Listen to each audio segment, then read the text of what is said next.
A bit unusual Wednesday stream today, but let me turn on the music.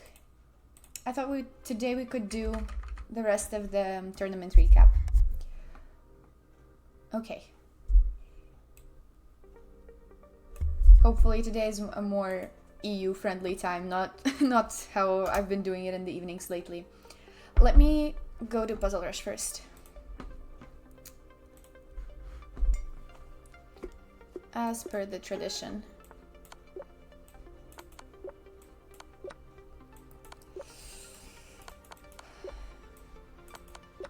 Okay, sounds good.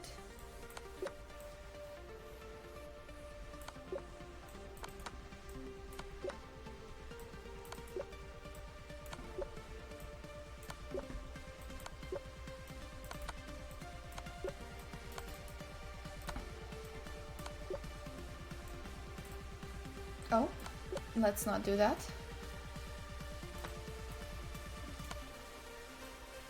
Wait. Okay.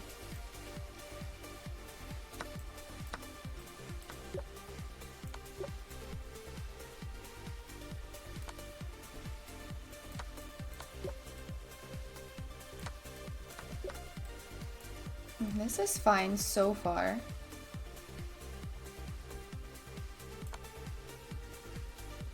Okay. I want something forcing. I don't know what to do. This? Okay.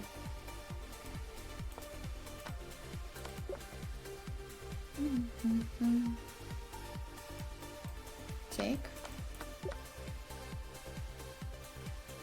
Why are there so many queens on the board?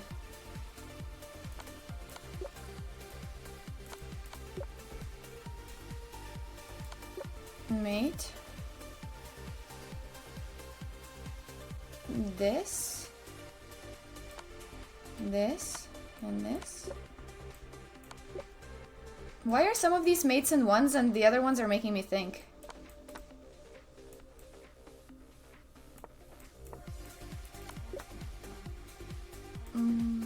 Like this, and then take. Take.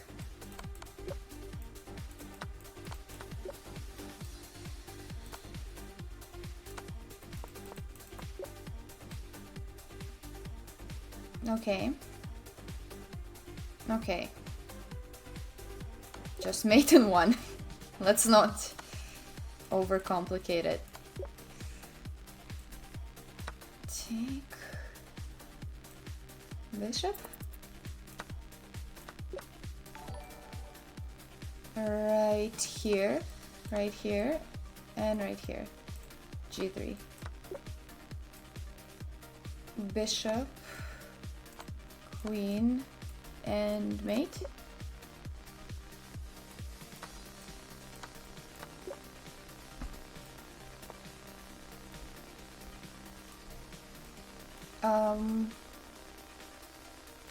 No! 41! 41! How did we start off so strong? This never happens. This literally never happens. Hi Yi, hi Fair9.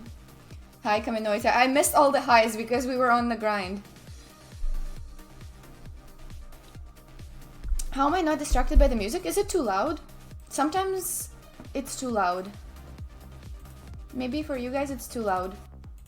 Oh my god, I had 2 playlists playing at the same time. I had 2 playlists, that's why you guys find it distracting, because it's it's a bunch of sounds, that's why. That's why. Okay. I had 2 playlists playing at the same time, and I didn't even notice because I was so focused on the 40 on the puzzles. Hi Dutch Day. Thank you Jim for the Prime. Thank you for the 3 months, Jim. I appreciate it. You like purple, Greta? Hi Dizjin. Hi PMD. Hi Shrofi. Good afternoon. Yes, it's an afternoon stream. That's just proof techno is mostly noise. Did you guys notice that there was 2 sounds playing at the same time? Because I genuinely didn't. Hydrate. We got tea today. Tea and Queen's Gambit cup again. Maybe I should switch up my cups. I have so many cups that it's crazy. I used to collect cups from the countries I visited, and now I just have way too many of them. So my family says to stop bringing cups from my trips, but I still do it. What kind of opening? It's the Queen's Gambit. And then I also have one, I think, with the Scotch. I'll need to check. I have one more. Maybe the Scotch Gambit.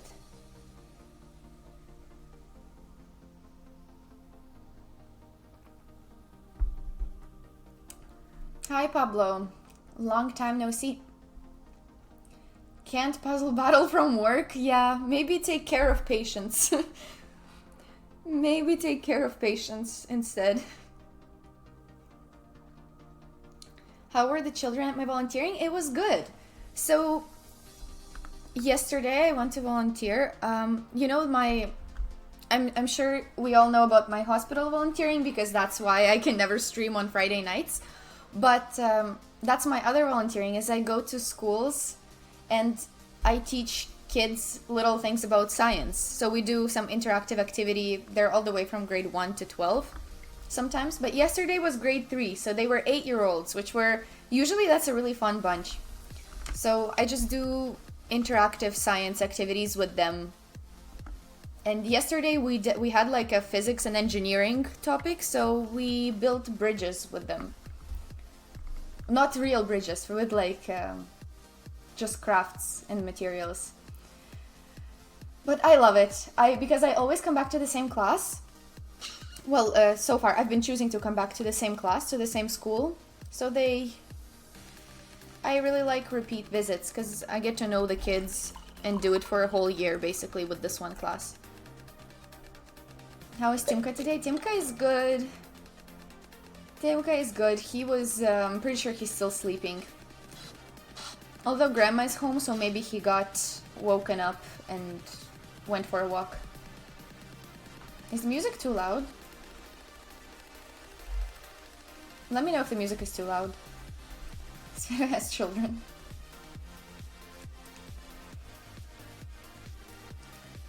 I collect cups instead of stamps. Yeah, not very space efficient. Sorry, I'm catching up on the chat. I'm kind of slow. Hi, Dirk J. Which one is my favorite? In terms of cups, I cannot choose a favorite. I have too many. I just need to switch them up on stream. Because I'm sometimes, like, I already have one that I'm gonna use. But I'll switch it up. Hi, Move by Move.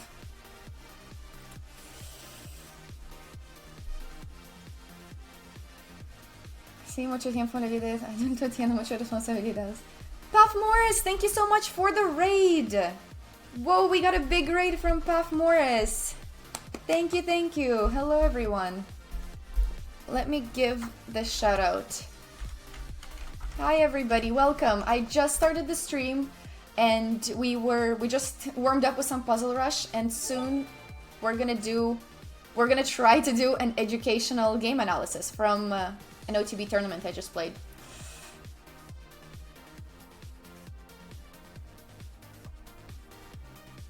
Thank you so much for the raid. How was the stream? Hello, Oliver. Why aren't you building real... Okay, PMD knows too much. How does he know which organization that's with? That's insane. That's what happens when you have Canadians watching. Okay. No, Move by Move, honestly, I know that it's not for everybody, but I think it's very rewarding. I know that not everybody has time for it.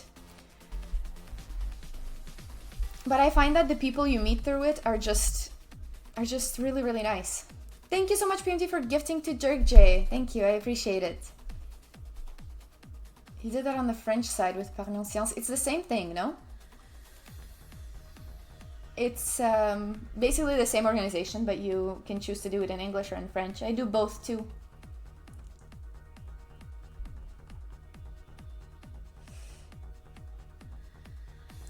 Yeah, Medical Canadian kind of knows things, exactly. And Paf Morris is German, right? We don't have Deutsch here.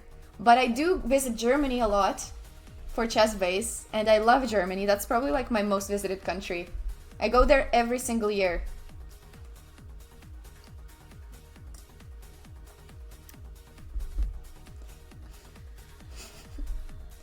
From Austria. Never been to Austria.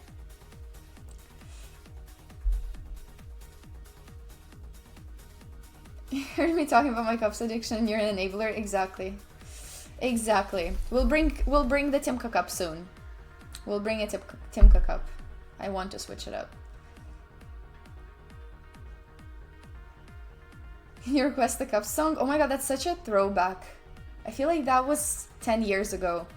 But I do remember it. I still remember that. Crazy.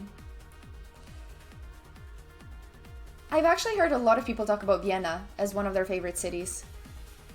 A lot of people like that. One of my good friends is there right now. Okay, shall we move to some educational stuff? I guess.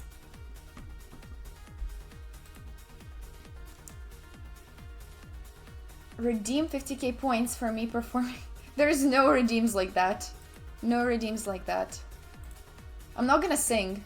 Although that one is probably in my vocal range. It's probably not, it's not too hard, but no, I don't have a good vocal range at all. So far, nobody has ever heard me sing on stream. And I don't think it's gonna happen. I don't know. Day 648 of chat asking for karaoke. Probably about day 200 and something. Or maybe 300 and something, because we're getting close to 1 year. We're getting close to 1 year. Sing in the bathroom. I actually don't. Guys, I live in a house full of people, so I feel like that's more of something you do when you live alone.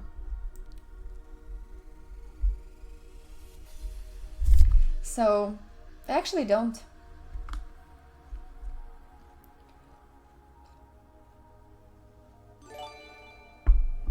Whoa, Ulan, thank you so much for the 5 gifteds. Thank you, Ulan. I like the party emote. Thank you. Ulan always coming in with gigantfied hype emotes. Thank you, I really appreciate it. We got Hype Train, level 2. Level 2 Hype Train. Thank you so much, guys. And I'm also matching the purple Twitch Hype Train. Although this is not as purple. Thank you, I really appreciate it. So, let me set up this board. So, do we want to do it in the same format as last time? Where I'll go over the game a little bit and I'll stop. Oh my god, no. I'll stop it at some moments. I'll stop it at some moments and ask you guys some training questions where you can sort of tell me the move that you would play or the eval, and we'll try to make it a mini lesson. Yeah, we have 3 more games. I was thinking about going over them quickly because I don't have too much time today. It's not gonna be a, 7-hour stream.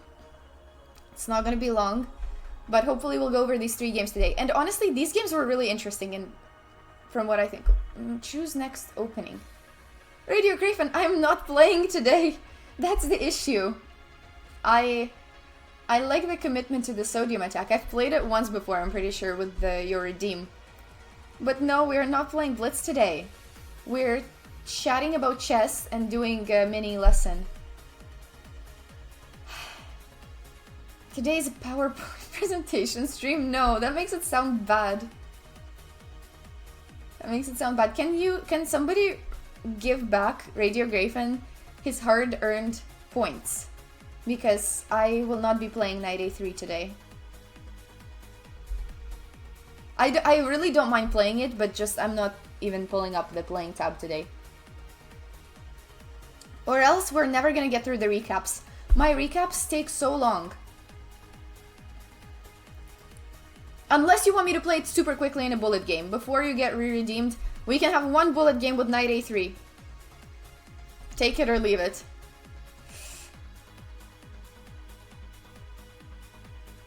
Okay, one bullet game. Knight a3. It is what it is. Okay, one bullet game and then analysis. In your Twitch recap says that the most watched stream was SvetaStream. Thank you.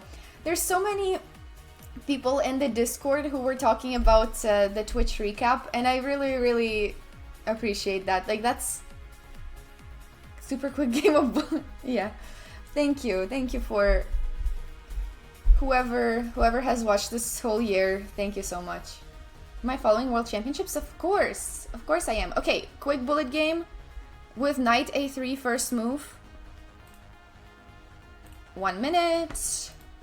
And custom play with white. Can I do that? Can I play with white? Whatever, we'll just hope.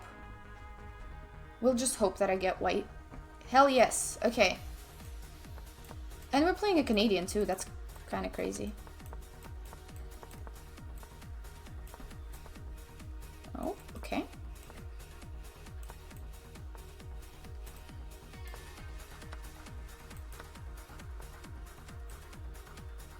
No, I'm not gonna take.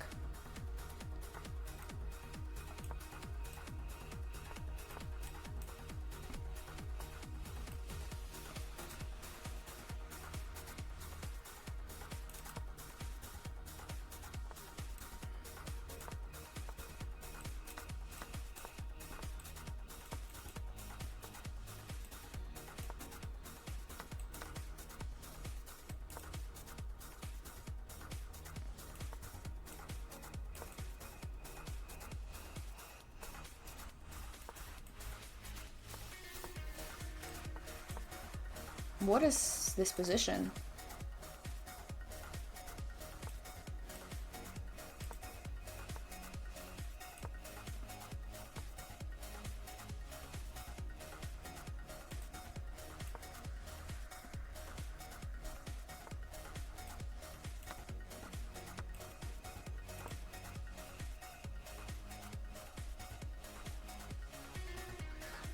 Pure confusion.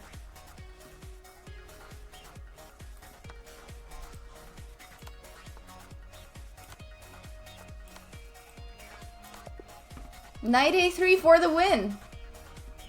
Knight a3 for the win. Nice.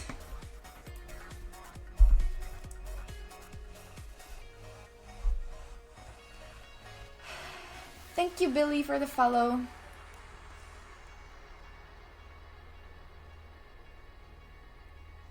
Okay. But yes, I am super excited for tomorrow's game of the World Championships. It's gonna be fun.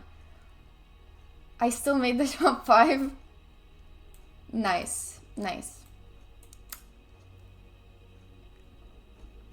Wherever I am on your ranking, I really appreciate that. Knight a3 getting the rook from a1 to d1 before knight b1. Exactly, actually, yes. The knight went back, but it served its purpose. Thank you, Imyet Acceptable, for the follow. Ding or Gukesh? I'm rooting for Ding. I'm rooting for Ding. Actually, I did my recent chess-based lesson. I forget if I updated the command, but I think I updated the command. Yes, okay. That was my latest lesson was about comeback games by each of the players.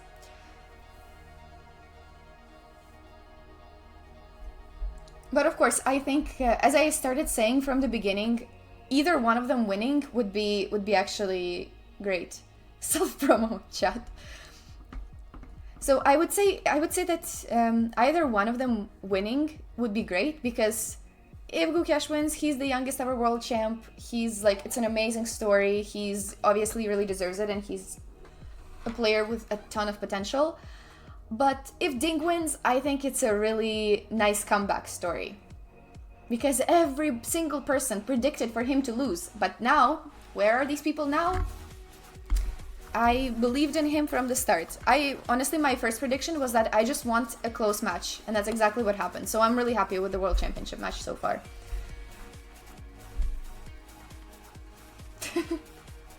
True. Okay.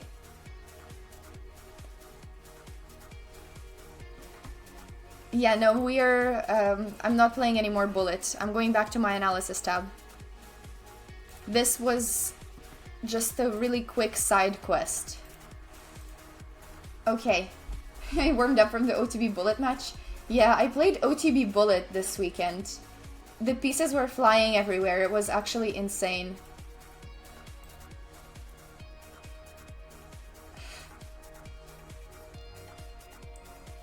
Am I going to get Chess Infinity? What is Chess Infinity?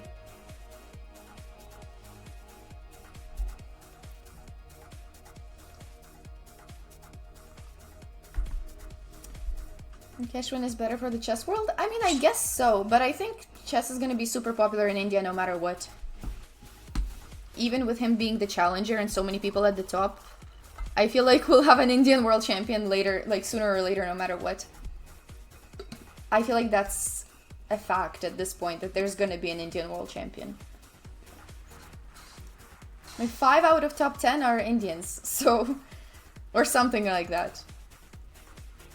What year in med school are you? I'm not in med school yet. I'm in 4th year of undergrad. In Canada, our system is a bit different. So you do 4 years of undergrad and only then 4 years of med school. You think Ding defending his title would be good for his legacy? Yeah, I think so too. Because then people won't call him a fake world champ. Even though I never called him a fake world champ, but I don't like that people really underestimated him and said that he would just lose really badly. Yeah, that was so cute when he credited his mom. That was adorable.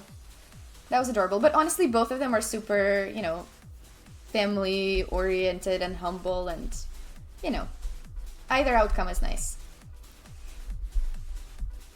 Okay. I don't know if this is an unpopular opinion, but I don't think Magnus will ever return. I feel like it makes no sense for him to return now. He doesn't need it. How come I don't have a YouTube channel? I've never had the time to actually, you know, read up about YouTube and to edit videos. I know that editing videos takes a long time. And, you know, just coming up with content ideas. So I find it a lot easier to just stream on Twitch. Chessbase is my YouTube channel? No, it's not. It's not. I don't own the Chessbase YouTube channel. But yes, so far I am only on the Chessbase YouTube channel. With some occasional other appearance. But I think eventually I'll make a YouTube. It should be pretty easy for just like stream highlights. Can I buy my snowflake necklace? I like it too. Every time of the year when it starts snowing, I start wearing my snowflake necklace, and I also have the earrings. So it's a set. It's one of my favorites when it's for the winter. So we'll see it a lot during these winter streams. How do I watch World Championship? I don't watch it as it's happening. I wake up and I check the result. Because it's happening at 4 a.m. my time, so we are never seeing it live in Canada here. It's too much of a time difference.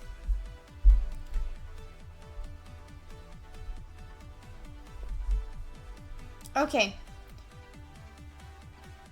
Gotta wake up at 4 for the last game? I don't know, guys.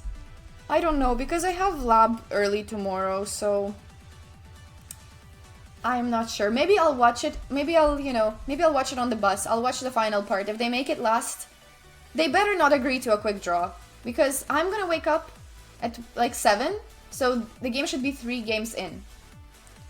4 a.m. stream tomorrow? No. No, I cannot ruin my whole day like that. How cold is it in Canada? It's really cold for me, personally. It's kind of cold. I'm competing with Magnus recaps? I'm not. What, is he doing a recap right now? Maybe that's a bad timing by me. You know, competing with the Magnus recap of the World Championship match versus my random recap of my tournament that I played.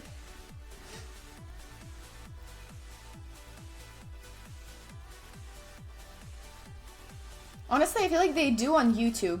They would on YouTube, just maybe not on Twitch because that's not their platform.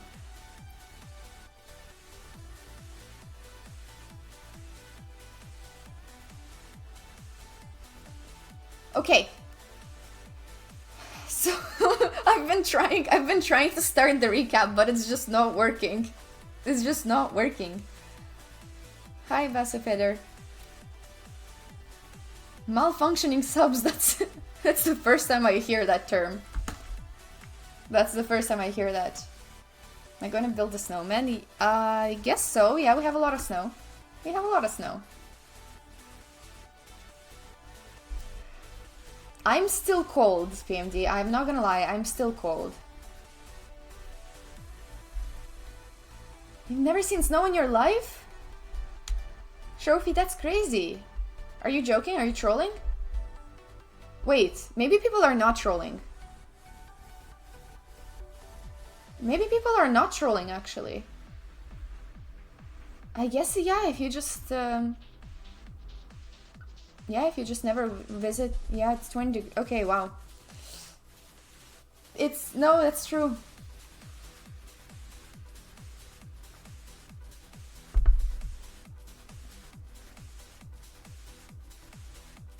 Yeah, I'm cold everywhere. I cannot wear short sleeves in the playing hall. Actually, even when I'm playing chess in a hot country, I don't think I've ever worn short sleeves.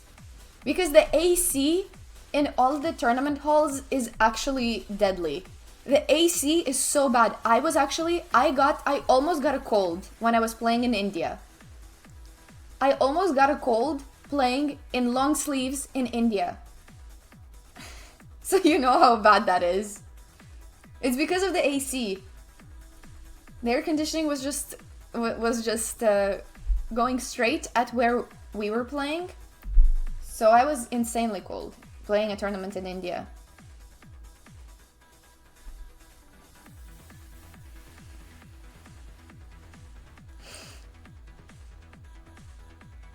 Okay, you guys agree. You guys know what was going on.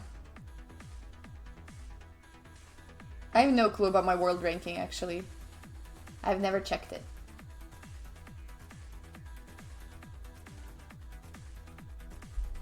I am even cold now. Like, I cannot wear short sleeves on stream. I'm cold now. So, Phoebe played OTB tourney last month and they left the window open. Oh no.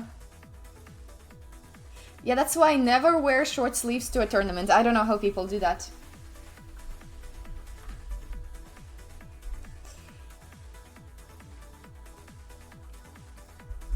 Okay, so, shall we do the game? Shall we move the first piece?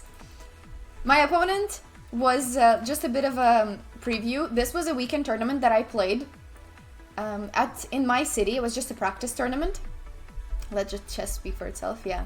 So, it was a practice tournament for me after not having played classical in quite a long time. And, yeah, and I had a very bad first game. Well, the game was fine, but the result was bad. And then the second one I won, and that's the 2 games that we analyzed on the last stream. And now there's 3 more games left from that tournament. So we'll briefly take a look at them, and I'll stop it at some moments to ask you guys some questions so that you can practice as well. So this opponent has been somebody that I grew up playing chess against. And he's been a very strong local tournament player for a long time. He's a candidate master, and he used to be much higher rated than this, but lately I guess his rating went down a little bit, but I always knew he was a pretty strong player, and we were approximately always about even. Like, there were some games that he would win, some games that I would win, a lot of draws. So basically, yeah, a lot of draws that I've always made with this guy. And he's not very big on openings, I would say. Last time I played him in the club championship, when I played in my club championship, he played this, and queen d3. And you know what he said right before the game? So we were playing a classical game, and he plays d4, I play f5, and he says, Time to add a new chapter to your course and plays queen d3. He says that like out loud during a classical game, which was super funny. So yeah, anyways, he's a really nice guy and I always enjoy playing against him because he's not like, even though I said we make a lot of draws, our games are never clear. They're always really double-edged. Oh my god. Here we go. I'm making hand movements again and my camera is moving. So, even though we made a lot of draws in our life, it was never because either of us like were playing passively or wanted a draw. It was because it was such a complicated game and somehow it fizzled out to a draw. So this game, I guess I won't tell you the result for now, but it doesn't matter. So in this game, he doesn't, yeah, my camera moves with the hand movements. Do you want a jump scare?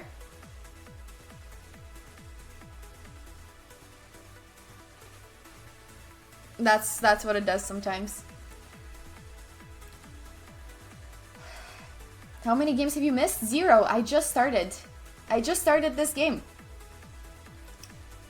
So, in this actual game, he went c4, which was a bit unusual, but he's known to be a d4 player, so I wouldn't be surprised that he that he combines it with c4. But you know what that means? The Dutch is so good that you can use it against anything. Against d4, against c4, against knight f3, unfortunately not e4. So, we played the Dutch. And actually my very last round game was also a Dutch. So we're in for a lot of Dutch. We're in for a lot of Dutch. What's the Great Snake variation? I'm not very good with names. He played c4 against you? Yeah, I know that he switches around sometimes. Okay, so I go f5, and I don't really know if he was prepared or not. He doesn't seem like the type to prepare because he's like an older player and he's not like a child who's grinding chessable. So I don't know if he was genuinely prepped for this, but he just played a normal line just to get a normal position out of the opening. So yeah, it's a bit more typical to start out with d4, c4, and then g3 and this stuff, but it can transpose anyways.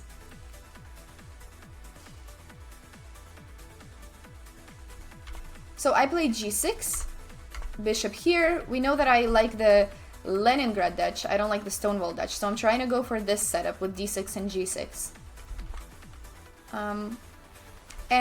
Here, once I play d6, I'm sort of threatening to play d5, so now he has to sort of make this decision of whether he wants to play the d3, g3 types of setups or d4. But I think based on what he did with b3, he's gonna take the center, which is exactly what he did. d4. Then I castle, knight f3, and this position, even though I didn't prep this exact position, it's very, very similar to all of the main lines, which I know because I made my my course for Leningrad Dutch, so I know these lines, but usually white starts with knight c3, so this b3, bishop b2 is a bit untypical. So I played c6 to sort of transpose into these lines. Yeah, exactly. So you play c6 as one of the main plans. You could also try to go for something like knight e4 just to make use of this white not having played this yet. But I played c6. He castles, and I played a very typical move, knight a6. So as I said, even though this wasn't prep, I've played these positions so many times that I just sort of know the typical moves that you make, but I don't know what the best one is. So I just went for typical piece development. And he goes to knight to c3. I think somebody else has played knight b to d2 against me before, and that might be a slight improvement because yeah, I guess that would be the point of not having played knight c3 a bit earlier, and this way you protect the e5 square even more with these three pieces. But I guess both of them work. So he plays knight c3, and white has a pretty comfy position, but I also have a comfy position because I get my favorite Dutch. I don't know why I love Dutch so much, but I love the Dutch. Even though I'm plus 0.7, huge advantage for white, but it doesn't matter. So You've used the setup for white? Yeah, knight d2, it makes a lot of sense. Oh, you combine it with queen c2 and e4. Yeah, that's a good plan for white too. So here I could have... It took years until someone wanted it. That's so much Dutch hate. Dutch leads to KID type of positions. Exactly. That's why I like it.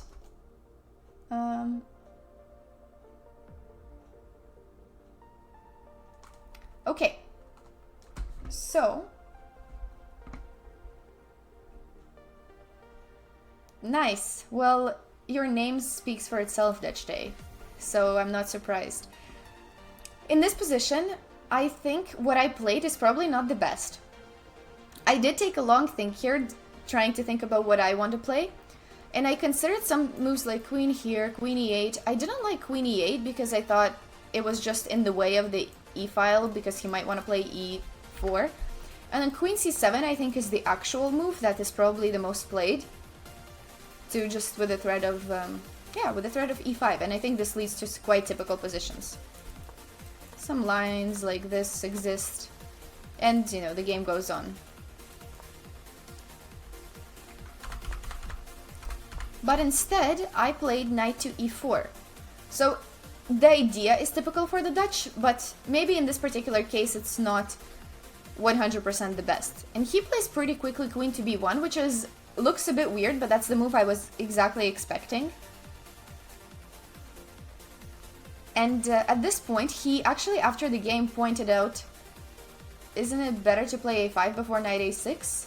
Knight a6 is the move basically everywhere, unless you're trying to prevent b4, but here they're already committed to b3, so I don't really know why we want to prevent that. So anyways, he pointed out an idea to me after the game that I could play knight c5 to use the spin, which is pretty cool. I honestly didn't think about knight c5, but I always thought about this spin. So it's... oh no, he pointed out that I can play knight c5 here right away. Yeah, so that's the thing. I didn't consider this before taking. Kind of interesting that you can use the spin to activate the knight a bit more, but maybe later it'll disappear as well and you'll have to decide what to do with the knight anyway. But okay. Let's move to the most important moment. So I played queen to c7. So I don't really know if what I did was really an improvement because I got rid of this knight for this knight. I maybe should have just played queen c7 right away. So now I'm threatening e5. So what do you guys think I should do after e4? What are your thoughts? He goes for a very typical plan, but this is, I think, one of the key moments. It's not quite the King's Indian defense. There's some similarities, but I would say there's quite big differences. e5 anyway, that's what I played. I played e5, but there were some other options. Why queen b1 and not queen c2? I think because of some knight b4 ideas. Hola Devo. Segundo streamer favorito, ¿cómo estás? Wow, only second favorite. Only second favorite is tough.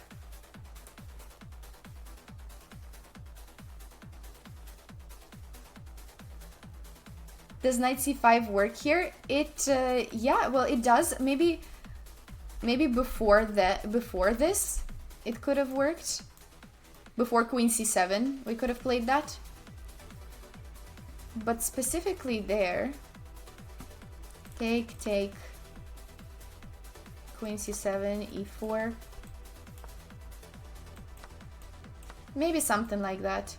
Oh, it says queen to e1 according to the computer. Queen e1 is kind of a very difficult move to play, actually. What is queen e1?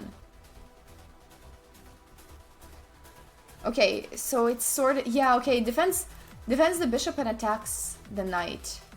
Okay, that's kind of deep. I don't know if queen e1 is... maybe queen b2 looks a bit more obvious. Wow, okay, queen e1 is apparently the response. I was also worried about some stuff like e5, because this type of pawn structure, I'm not so sure that it's very good for me. I mean, I don't think it's that great for black. I don't think it's that great for white either, but it was just something I was worried about him playing e5 himself. Yeah, instead of queen c7, yes, exactly. That was an option. Nobody has said the top move yet, which I honestly didn't consider that much during the game either. The top move apparently is f4, but I wasn't so sure about it. So f4 is a pretty typical idea, and you sort of keep it complicated on the king side, and, you know, maybe some bishop here later. And yeah, but I didn't know, I wasn't really sure that I want to relieve the tension in the center like that, because then I give white so much in the center without doing anything there myself. Hi, Slayer.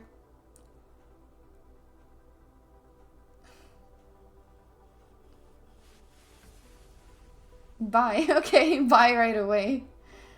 Looks like a computer move, not a human move. Well, maybe it is still a human move because it's quite typical, but I wouldn't imagine it being so much better.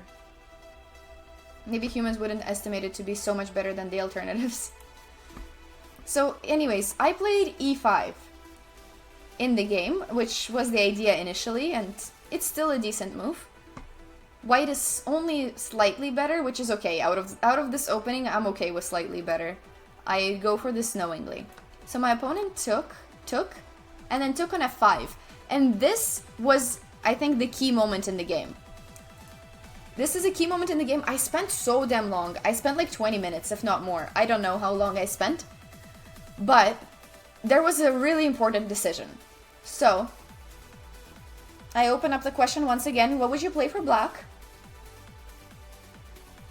What would you take with on f5, or would you take at all? Not hinting at anything, but would you take at all?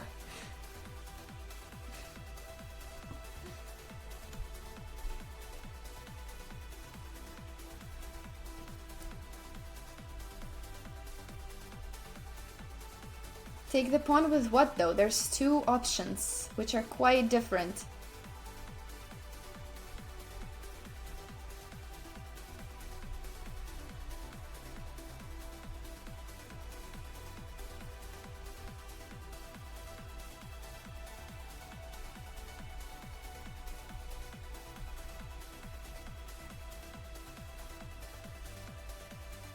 Three options, exactly. So there's bishop takes, pawn takes, and e4.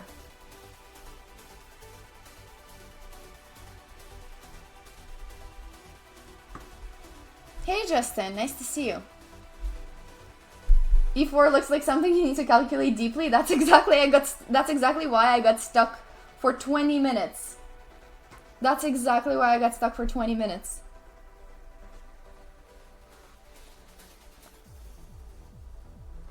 Okay.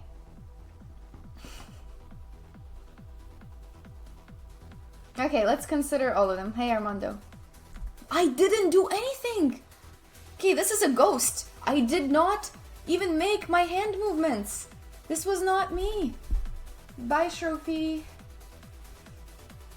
Nice chatting with you. That was not me. That was a ghost. Okay. I don't even know what it saw because I was just holding my cup. I didn't do anything. Okay, so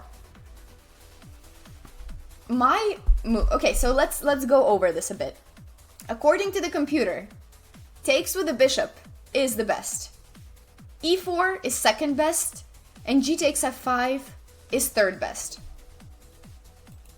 The difference is not gigantic, but it's still a diff. Who is in my room? And guess what I played?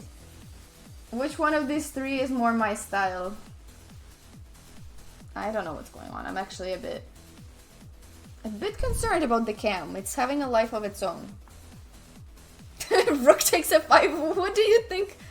Who do you think I am? Rook takes f5 is insane. I mean, I'm insane, but not that insane.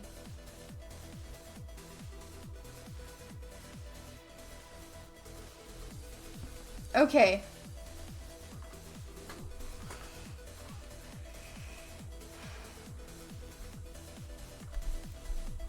Bishop take, even I wouldn't take with the rook. Yeah, no. So... Okay, so what I did was e4. I did e4, which I think was pretty cool, and I'll go over it in a bit, but basically bishop f5 or g takes f5 are the other two main options. I considered this position for a long time. Now I considered both of these moves, and I wasn't so sure. I wasn't so sure that this was good. I mean, I knew it probably wasn't bad, but I was trying to think about the long-term implications of this, and I was like, well, I don't really see this pawn being an advantage, but rather a disadvantage for the end, and maybe in some really, like, far future, white might win this pawn. Maybe not, though, and I just get space and it's fine. But I was just thinking that maybe in some very deep, far future, white is gonna win this pawn. So I thought about that, and I was like, well, I don't have anything concrete, I just have e4, and then whatever. And then we play on. So that was an option. I didn't mind it. G takes f5, I wasn't so sure. I didn't like it too much because these pawns look really strong and you want them to be connected, but at the same time, they are a bit weak. So, for example, queen here, e4, knight d4, and once again, we get the same position except this is not developed, the rook is still not developed, and yeah, anyways, it's okay, the position is fine, it's just different. Whether you get the bishop here or the pawn here, it sort of just changes the pawn structure. And this pawn is not as weak, but then this pawn is doing who knows what. And I need to like spend time developing all of that. So anyways, all of these were super interesting options and they would have led to very different games. But I chose e4, and let me tell you what the calculation was. I was really proud of this calculation, you know why? Because... So what's the goal of e4? Well, first of all... Oh, wait, now computer actually dislikes it a lot. Oh my god. The computer dislikes it a lot more now. I don't know, maybe it changed its mind on the eval. I was so... Okay, now I feel defeated. The computer actually doesn't like this anymore. Anyway, okay. So the idea of e4, first of all, we open up the bishop, so we're attacking this. So, of course, white cannot take this because they lose the bishop. What else can they do? Well, they could take this bishop, but we look for intermezzos. So we don't take back, we take right here. And the idea is that after they take this, I was like, my initial thought is, of course, take the bishop. And then I think rook here is hanging, this bishop here is hanging, and I'll go bishop f5 and collect it with the rook. That's important, because collecting it with the king is very sus once it opens up. So basically, in most of these positions, I get 2 pieces for the rook. But then I saw this rook d1 move, and I was like, shit, because after this, bishop d6, and they managed to save the bishop and offer this queen trade, but it's a very bad one, because I don't get to win back this bishop in time. So that was pretty cool, and I was pretty disappointed that rook d1 existed. But then, in this position, I noticed bishop f5 right away. Because then I can take, well, this first. Yeah, because then I take this and they don't have enough time to do that. And if they move the queen here, then sure, that adds the bishop here idea, but that doesn't remove the threat from the rook. So this looked pretty good. I was really proud of this find, and I was like, okay, that's great. Maybe he's gonna miss something like that. Yeah, so I was just happy that I didn't stop after I found rook d1, but that I actually found the alternative to it. So bishop, this is the correct calculation. I confirmed that this is correct and this is good. But actually here, what I didn't notice and what the computer is saying is plus 0.5 is bishop b2. I mean, I honestly I don't really understand why this is so good. Oh, wait, wait, what? Why is this so good? Why is this plus 0.4? Who is insane? Okay, I did not even consider this position. I don't think any human considers this and being down a piece. Is the computer hallucinating?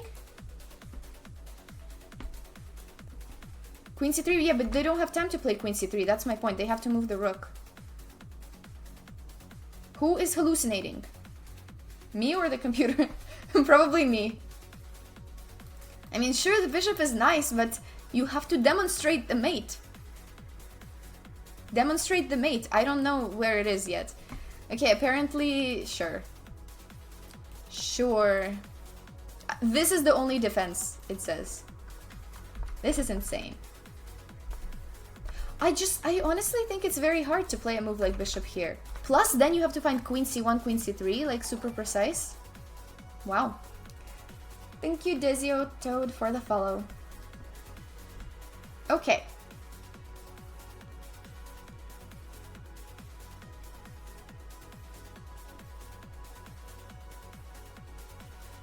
Yeah, no, that was really complicated. I actually didn't know it until now. I briefly analyzed the game after it happened, but I just now, with the stronger engine, this bishop b2 move was found. Crazy, crazy. Okay, so I was really proud of this calculation, and I was like, okay, this is great. And if he plays something like that, then sure, then we just transpose into very similar variation, just that he has to spend time playing queen b2 later. So, if he finds that move, we start the procedure, yeah. That would have been very sus. Bishop b2 is like a really computer move.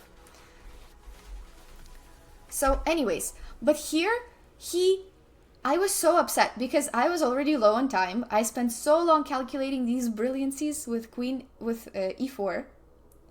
And then he spends like 3 minutes and plays f6. And my calculations are gone.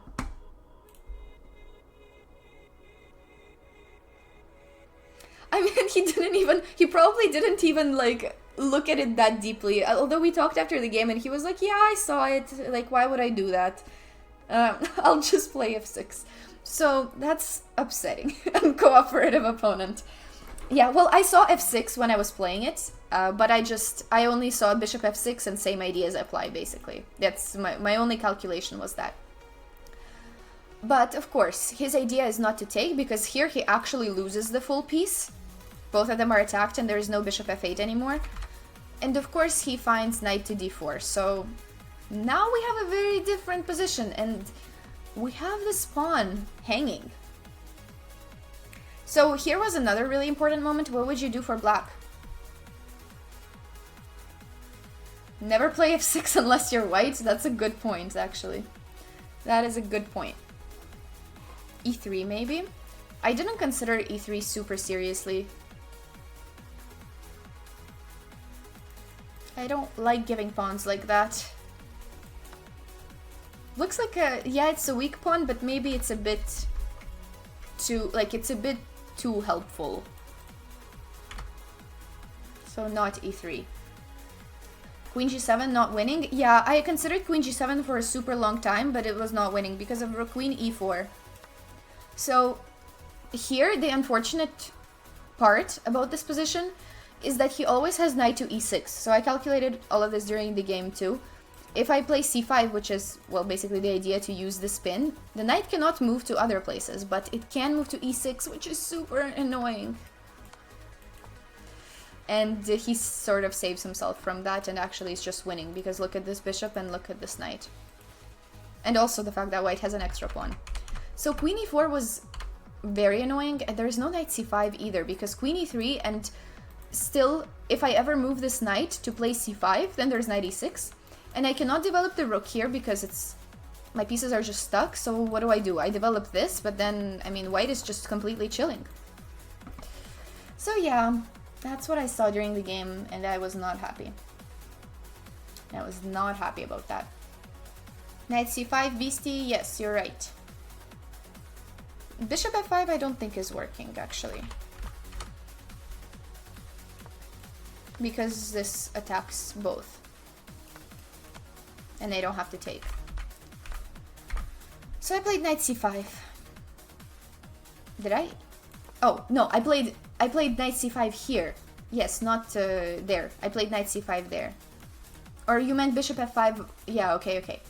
I got confused.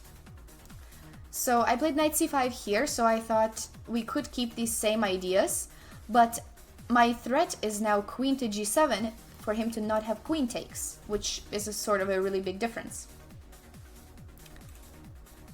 So this was an interesting move, I thought. And I'm not gonna lie, maybe I'm delusional, but I was terrified of him taking my pawn. I'm actually stupid, maybe. Why was I terrified? I don't know. That looks so bad. Anyways, we sacked the pawn. I was scared of him taking it, but turns out taking is not even good.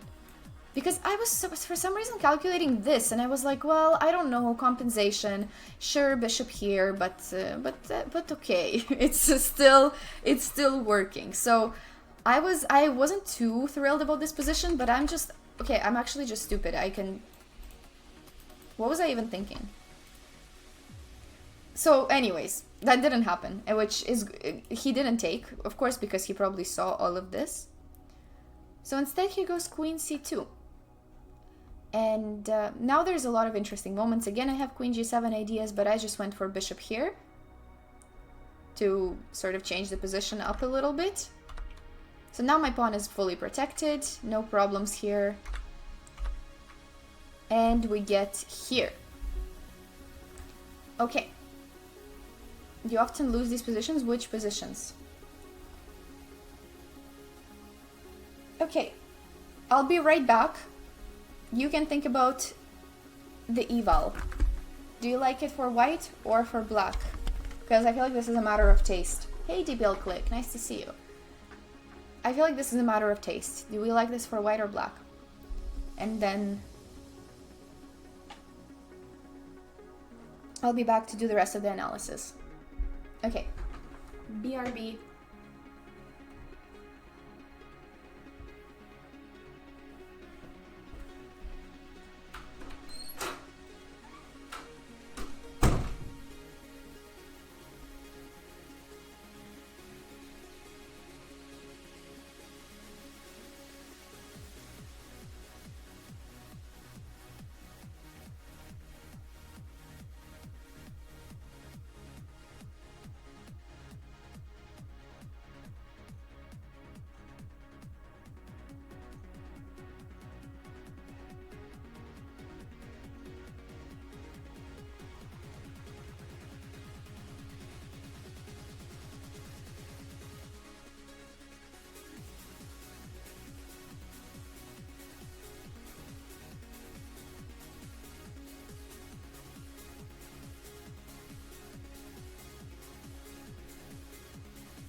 Hello, I'm back.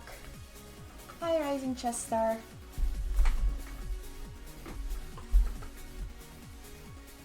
Like it for white for sure. Dang. No respect for the Dutch pawn structure. Bye, PMG. Have fun with the patience. Chair? We don't have a chair command. I don't know what the chair command is supposed to be. Thank you for the bits. Appreciate it. Have a good rest of your day at work. What's a chair command? What do people usually do? If you were Magnus, you might have considered the black. Honestly, if you're Magnus, you can take any position. That's not what matters. If you're Magnus, you can take whichever position and still be better. And claim the advantage. DBL Click, thank you so much for the 100 bits. Thank you. Thank you, DBL Click.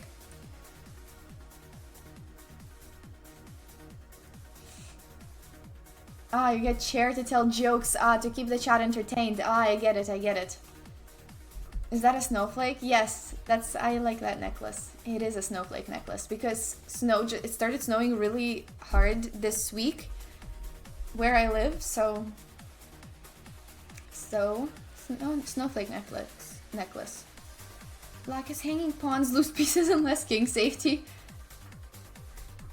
I mean, yes, that's also true. Honestly, I was pretty scared, but at the same time, I felt like I had sort of enough to keep the position a bit more complicated. So the computer says it's equal. So there's some dynamic factors that are in favor for black. And I personally considered a few pawn structures. There's some where you can consider this one with just this isolated pawn, but it's a passer, so you never know. But you can also consider this pawn structure, which is what I did in the actual game. So I played e3. And yes, this gives white sort of a chance to attack it later. But if they don't win it, then it could be a really good pawn. So it's just a matter of does white win it? If they do, tough luck. But if they don't, then okay. Then it's great. So in this position, I was really sure that he was gonna play something like f4. Because that's how you sort of make this pawn even weaker. You open up the bishop, and I don't know why, I was pretty sure that he was gonna play f4. Okay, 1-0 is a bit too far. It's plus 0.1. It's plus 0.1, it's not that bad.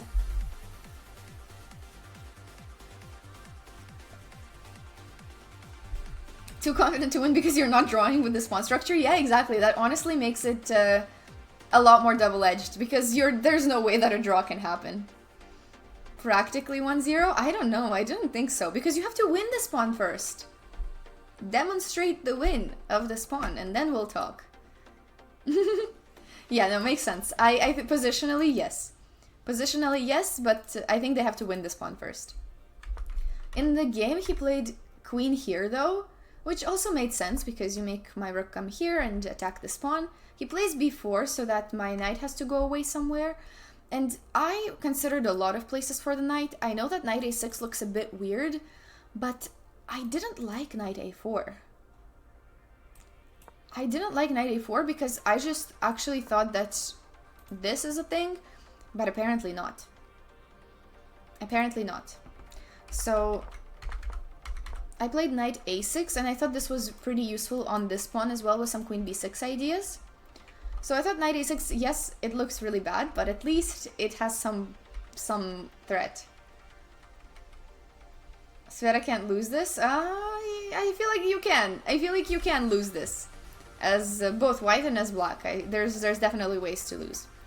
So then he attacks this pawn, and I defended with this rook, because this rook finally needed to do something useful in its life. He played a3, and I was really happy to see it. So, of course, I understand the ideas to defend this pawn, because my e2 and queen b6 threats were pretty significant. But a3 seemed a little bit slow. So, what do you think black should do now? f5-01. Is the music too loud? It seems so loud to me in my ears. I'm not used to this. e2 first. I wasn't a huge fan of e2, because then this pawn is even more isolated, and now I'm adding him some king f2 ideas. Maybe not right away, but in the endgame, you know? So, queen e5, you mean? Thank you, appreciate it, Kusha. Thank you for stopping by, and hope to see you stream more often in the near future.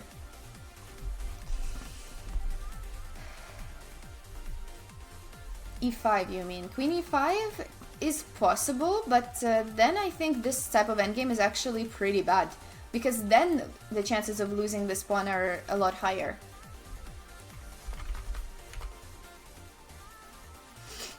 Knight a6 is a crap. That's so mean. That's so mean to my knight over here. It's trying its best. It's trying its best. I'm just joking. But somehow I think pieces have feelings too. Exactly. Anyways, nobody is naming the best move. Guys, does this not look like we should start some chaos? Exactly, rook h6. Exactly, move by move. Rook h6. So this rook could temporarily get away from defending this pawn because we have some bigger threats. And I'm not gonna lie, I was pretty sure he was gonna play king here. Even though what he played is better, bishop g2 is the best move. But king g2 is what I expected him to play, and I'm not gonna lie, this could have gone south super quickly if I had played f4. This could have been bad, and I was super tempted by this move because that's what I wanted to follow up with. I've been wanting to connect these pawns for so long. But apparently this is bad, because it opens up this place for the bishop, and I will have to be defending this square pretty diligently. I just didn't know this was so bad. But yeah, f4 was not guaranteed, and I wasn't sure if I was gonna play it. I could also keep defending my pawn through moves like queen here. Queen f7 is also a move. Queen f7 is wild. What's queen f7? Oh, yeah, it's not that wild. This is not wild. I could find queen f7. So makes sense. In the game, he played bishop to g2, and of course, my pawns are finally connected, so everybody who was hating on the pawn structure, what you say now? Now they look beautiful.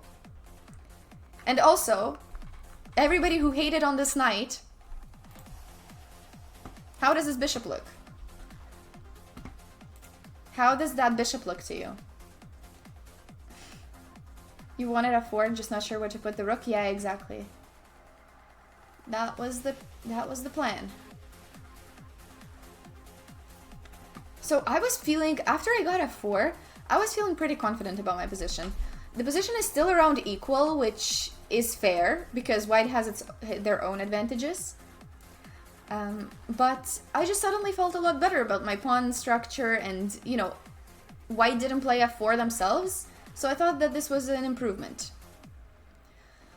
But anyways, during the game especially, I was in time pressure already because I spent so long at the point of e4. So I was getting into time pressure, so I knew that I will need to make some decisions quickly. But yeah, anyways, I felt a bit better than before. So I didn't know how to evaluate it. As I told you guys that during my games, I don't consciously evaluate the position. Because so what if it's -1, -0.5, or 0? You're in time trouble, just make a move. Like, you don't care if it's 0.5 or not. So I didn't really think I was better or anything. But I just was trying to find the next moves. He plays rook here, which was nice. Now I started calculating all these tactics. And I didn't like this capture right away because I looked at this position and I was like, I'm not convinced. I'm honestly not convinced that I'm actually doing that great. Because it would be nice if I had mate threats, but I don't. So I just didn't see any follow-ups after that. Which was right, actually. And instead I played rook here, which is still fine. All of these are around equal.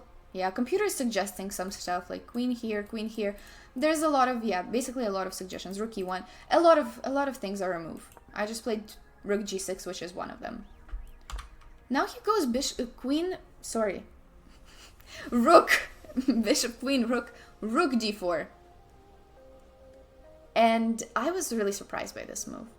But it ended up actually being pretty good. And I think this was my last chance to sort of take over the initiative very, very slightly. So you can try to find black's move that would be best.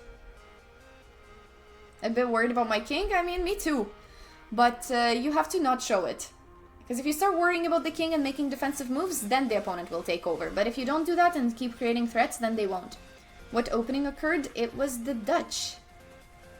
It was the Dutch. You clearly don't care about king safety if you play the Dutch. So that's me. Thank you, 9. Ep2 for the follow.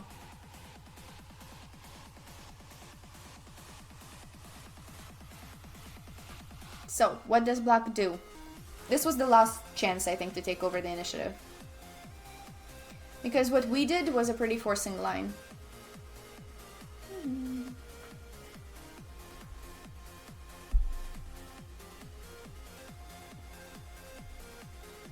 C5. No, I didn't consider C5. pretty interesting though. Yeah, looks pretty interesting to try to bait him to take. C5 would have been nice though. I think, oh, okay, computer says C5 is second, well, second best, sort of. But I don't think it's that easy, the first move. FG is what I played during the game. So I did play FG and that led to a pretty forcing line, but computer likes queen here. And I get it, but at the same time, I don't know. Because this looks very complicated. Apparently you just do this for positional reasons. I mean, maybe. Maybe. Okay, oh my god, rook d8 here, I would have never found that. Rook d8 here is the whole point, and black is quite a bit better. I would consider this probably. And it's about equal again, but rook d8 is not the type of move that I play. I get it, but how does that come to your mind? I get that this is really good, but still. Yeah, exactly. Okay. Just so well, that you're a minor piece down? I'm not. This bishop counts as well. So, anyways, I took on f3, and I saw this line. I saw, like, basically the whole line that happened into the endgame. And it was unfortunate. Maybe here I should try to play this and keep the queens on the board.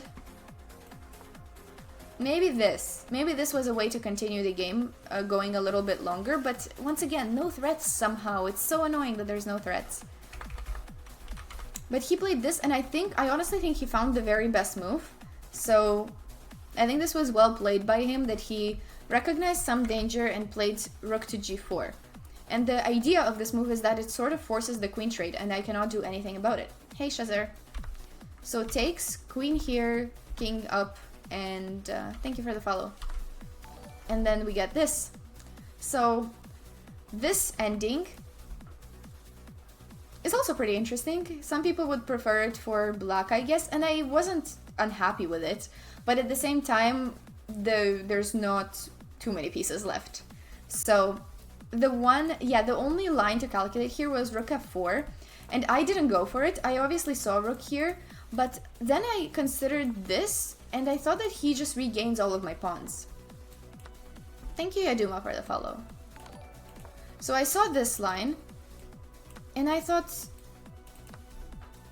that this is actually just not that great.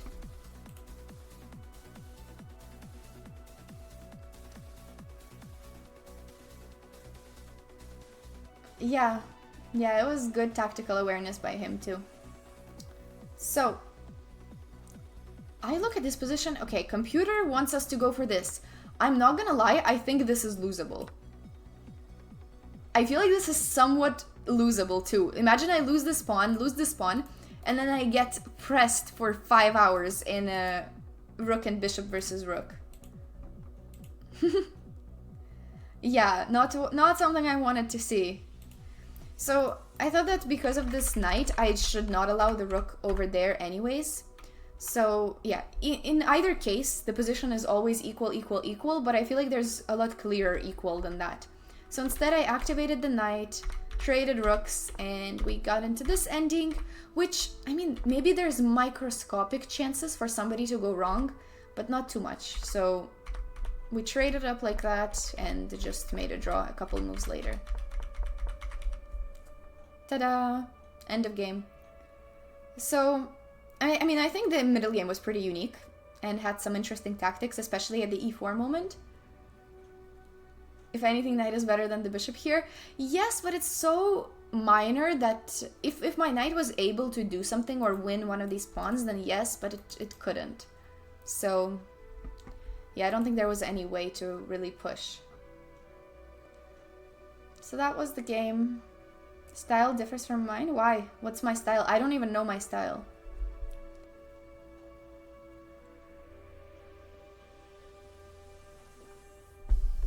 I feel like I can sort of adapt depending on the position. If the position needs me to attack, I'll attack. If the position needs me to defend, I'll defend. So, microscopic chances to lose. Yeah, well, it's true. I don't think anybody at this level is gonna lose this game unless you make some super huge blunder. Okay, so that was game 3. Yeah, it was an interesting draw, and as I said, with this guy, I've played him my whole life. He was always he's a national master in CM, and he's been playing at our club. He's been one of the best players at the club for a very, very long time. So I sort of grew up playing against him. We always have fun games, but sometimes draws against him happen. But it's not because either of us tried to go for a draw. Any position is losable if you believe in yourself. Yeah, yeah. Any position is losable, as we've learned from my round 1 game. It looked impossible to lose. But I always find a way. Because I'm a committed individual. I always find a way. I did it at the Olympiad, and I did it again here. I'll always find a way. No, but it happens more or less to everybody.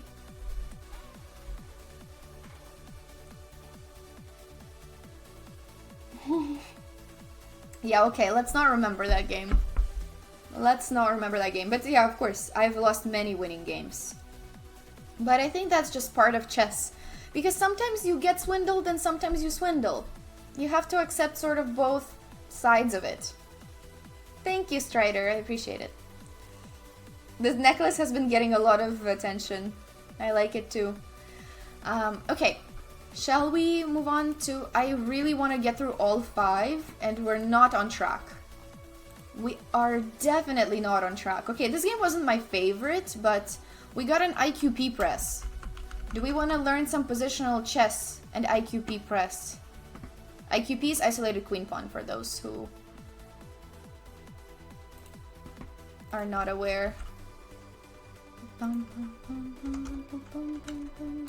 Okay, so what was interesting about this guy is that... Let me upload the game.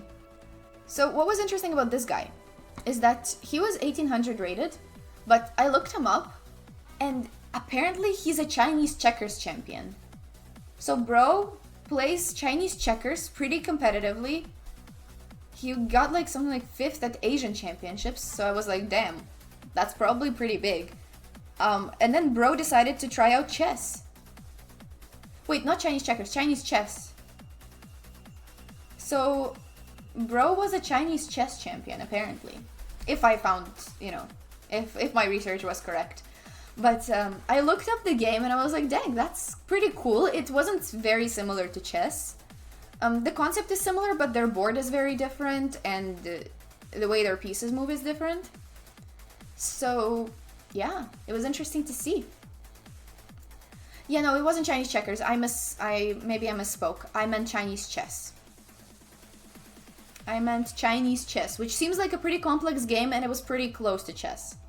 And what was funny in Chinese chess, well, their pieces are different, their board is different. It's like 10 by 9, something like that, if I remember correctly. And for them, there is no stalemate.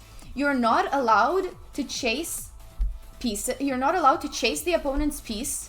You're not allowed to stalemate. So imagine, and that got me thinking, imagine chess was like that. Imagine chess was like that. So imagine you just couldn't repeat moves, and you couldn't... I wish stalemate didn't exist in chess. You know what? Dina said a pretty interesting thing when I did her game, and it was the game that she drew against the Grandmaster, and then in her post-game interview with me, she goes, I wish draw offers never existed. Like, draw offers should be banned. And honestly, I think that has something valid. Like, 3-move repetition, sure. But just draw offers maybe shouldn't exist. Like, if you want to repeat, you repeat the position.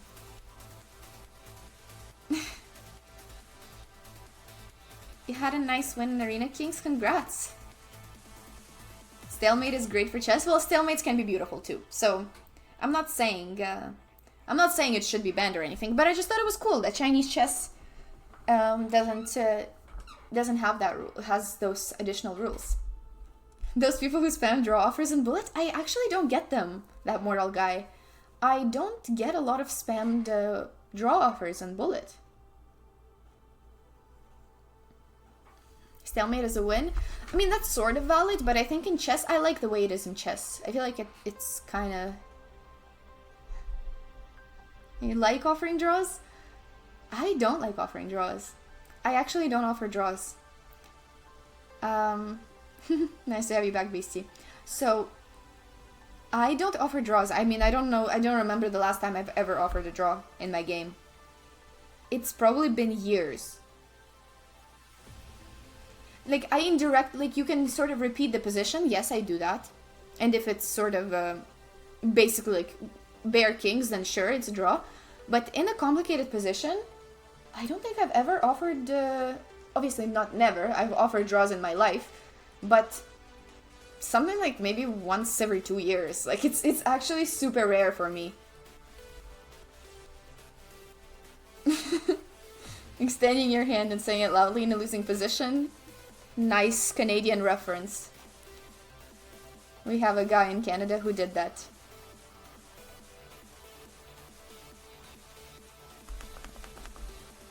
But don't you find that if you offer a draw in a worse position, that's like such a sign of I'm scared to lose?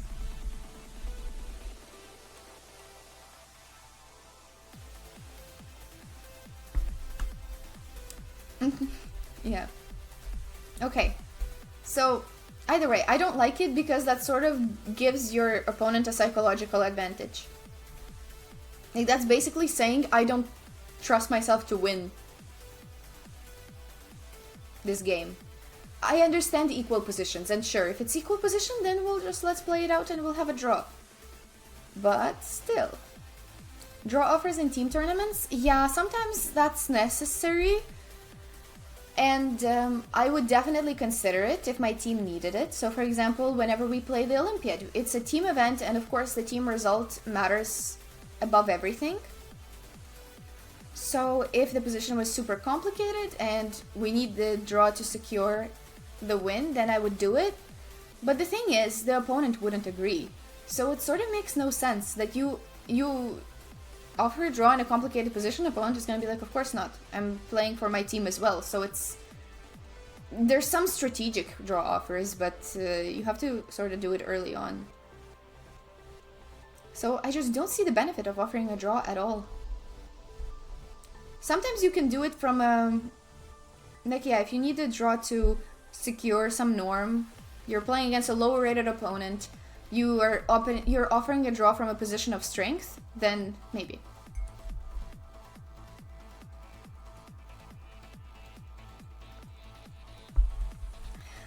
Thing is, you don't want to play every game 7 hours. But if you don't want to play chess for that long, then why are we playing chess? I mean, sure, I get it that 7 hours is a bit too much. But that's why I sort of liked what Gukesh has said and how he declines repetitions, is because, like, he's here to play. Like, what's the point if you're just gonna make draws? Yeah, kids do that, We have quite a few funny stories. There's this one kid that offered a draw to our local grandmaster. It's a Canadian kid and a Canadian grandmaster who the grandmaster was completely winning, and then the kid offers the draw, like extends his hand and is like, draw, and keeps the hand there. And the grandmaster is like, what? And then the grandmaster ranted about that. He was like, how is this 12-year-old like that? Other words were used, but we'll go with that. I won't be naming such words. Double rounds brutal in open tournaments? Yeah, that makes sense. Yeah.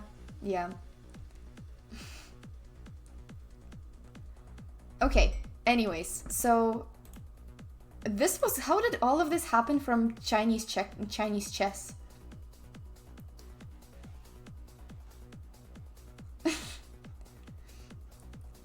Yeah, we got off track. So, this game, we were playing against This guy, he was 1800 chess. This is his regular chess rating. But he apparently was really good at Chinese chess. So I was like, maybe he, you know, he has this sort of like strategic thinking. So he probably sort of might be higher rated in chess as well. But of course, it doesn't seem like he played a lot of chess. And I couldn't even find any of his games. So I actually had no prep. I went in with 0 prep because he had 0 games. So what can I do? But that was good because I got to work on my assignment instead of prepping for this game. Because, you know, when you could be prepping and then you're not, you feel guilt. But here I didn't feel any guilt, so I just did my school final assignment and felt no guilt because the guy had no games. So, that was nice. You're beginning to understand why these reviews take so long now. I'm sorry, it's my fault for talking so much. My fault for talking so much. So I played e4, and whatever happens, happens. Like, he has no games. So, I went e4. Guess what he played? I feel like I should have expected this, honestly. I feel like most people play this now. e5? No, not e5. You don't mind? Okay. The point of the stream is me talking? Yeah. True. If we wanted a true recap, then I guess those are on YouTube. Yeah. No, it's almost like a streamer should talk a lot. Okay, that's good. So you guys don't mind. I just sometimes feel bad for being off track, off of chess, but I think some people, maybe you guys prefer that. Caro, new task, you're right. So, it was the Caro, which I think is almost like, it's one of the most commonly learned openings nowadays. Am I wrong? I feel like so many people play the Caro. So he went Caro and I didn't have any prep, so I just decided to play something simple. It's an opening that it's a line that I knew and that I've played before in classical, so I was just like, sure, let's do this. So I went for a very simple line. It's this bishop to d3 line, basically preventing black from developing the bishop. And the idea behind this line is to play bishop f4. So if you think about it, it's basically almost like the London. It's kind of close to the London, which is why I like this line. I know that it's not similar. Some ideas are not similar to the London, but the structure is like the London, so that's why I liked it.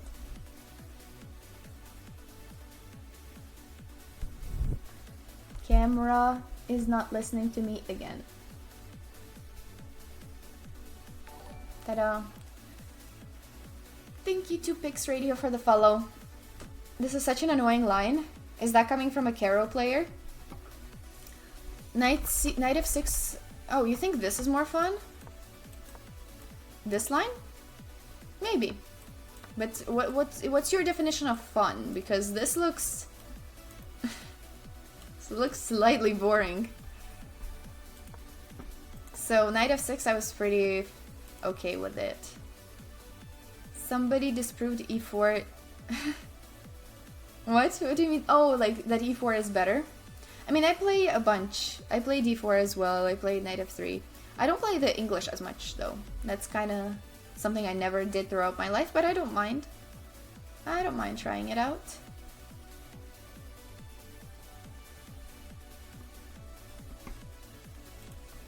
Okay, so in the actual game, I went c3. That's just part of this line, and then bishop f4. So that prevents any queen c7, e5 ideas, which people do a lot in the Caro. And here, black has a few options. So they can try to go for a queen b6 stuff to attack this pawn. They can try to go for bishop g4 stuff. So I think bishop g4 is the most popular line. And then the other line is g6, which he does play. And he did spend some time thinking here, so he didn't seem to expect this. I think he just honestly plays chess based on strategy. I don't think he was like cooking anything up. I think he was just playing it based on strategy because he has that strategy from Chinese chess. So bishop g4, if only you played h3. Yes, that would be nice. That would be nice. Maybe I'll play h3 against their pre-moves. That would be nice and bullet. So now after G6, I sort of know a bit about this line, just not, I only knew ideas, I didn't know the exact moves. So I thought that the goal of G6 usually is to develop the bishop onto F5. And maybe he didn't know that or just didn't want to do that, but generally this is the pawn structures that we get. And they're pretty interesting. They look kind of weird, but they're pretty cool. It's around equal, maybe slightly better for white. And you can sort of go after a few of these squares. And it's pretty solid. Pretty solid for black, surprisingly. Even if they castle short, it's still pretty solid. It's really not that bad. But maybe here, because the bishop is not there yet, they could prefer to put the rook there. But they're pretty interesting. Maybe the king even stays on E8 because he's not really in danger and there's no breakthroughs in the center. So it's kind of a unique situation with no breakthroughs in the center. But he didn't play that. He just played regular developing moves. Castle. I played H3. So maybe, I don't know if this was technically best, but yeah, it's one of the best lines. Just taking away the square and to drop the bishop back here, if anything. So honestly, I expected something like this to try to play E5. And I thought something like this was fine. And I would press the isolated queen pawn, which we also got in the game, but it was slightly worse than that. So he plays knight d7 here, and I was honestly a little bit sad.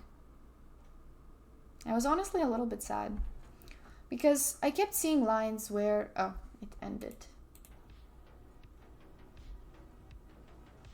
My playlist ended. So maybe a few random songs now. Yeah, I could keep electronic music. Okay, I'll keep that. So anyways, he's trying to play e5 and I just didn't want to have so much simplification, but I just sort of had to take it because there's no way to prevent it. E5 usually, yeah. Isn't this my own plan against the London? Not exactly like that. It's a bit different. So anyways, I allowed this. And here's probably the first point where I went a bit off the rails. So okay, you can try to think about what you would do in this position. You can try to think what you would do as white in this position. There's a lot of options. Bishop c2. Bishop c2, I considered bishop c2 for sure. I think that was my very first move, but I didn't like that too much. Knight c4 ideas could be.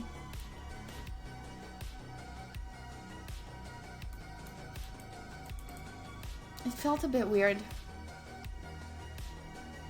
I'm just curious, what about knight c4? I guess it doesn't work right away because of bishop e4. Somehow I was too concerned. Although this would have probably been nicer. And the thing is, there's also bishop b5. Bishop e2 I didn't like for sure because there's bishop f5 ideas, but maybe not even now. Apparently bishop f5 is not that great. Okay, but the thing is, it's tough to say what's better because everything has the exact same evaluation. So it's tough to say what's better, so it's more of a positional decision than a concrete decision. Maybe also a matter of taste. Because almost every, I don't know why I keep doing this with my headphones. It's about the same eval. So, yeah. So I played this, and I was very surprised by his next move, queen f6, even though it was the best move. So honestly, he even played way better than what I was thinking for black. I considered mainly two options, knight takes and knight takes here. So if knight takes here, I thought I get my queen development here, rook d1 next. I calculated this line. So trying to get one of my bishops and I have to give up one of them. But I was calculating this stuff, thought it was pretty interesting, maybe even this. But I was gonna be pretty happy with this outcome. And another thing I was almost 100% sure that he was gonna do was this. And I don't know why I was so sure, but I just thought you see the two bishops, you take the two bishops. Positional headaches. Headaches for who? I don't get headache for who? Yes, this is better for white though, so maybe it was correct of him not to go for it. I just thought maybe he would like 100% go for the 2 bishops, but he didn't. And it was correct decision. White is better because of the IQP, just easy piece development and just no problems basically. It's the toughest of all the easy lines. The music makes me feel like the next move is gonna change the world. Okay, I know that that song is like massively used in edits, but I find it just relaxing. I find electronic music like this, to me, I know that a lot of people use them in edits, but to me it's like you're in a field, you're looking at the starry sky, and it's just peaceful.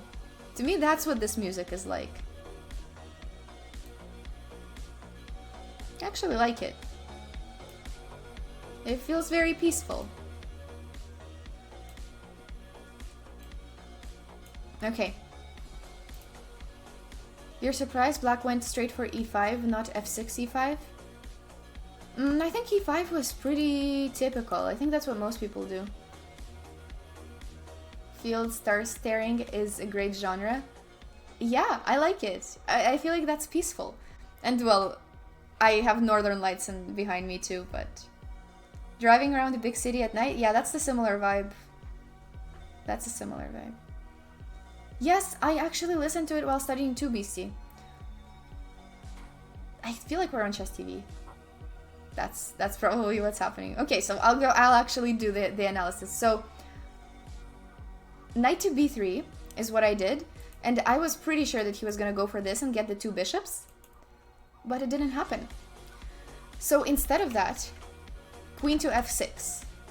And now I'm pretty sure there's only one option because he's attacking both of these and we have to basically just go for all of these massive trades.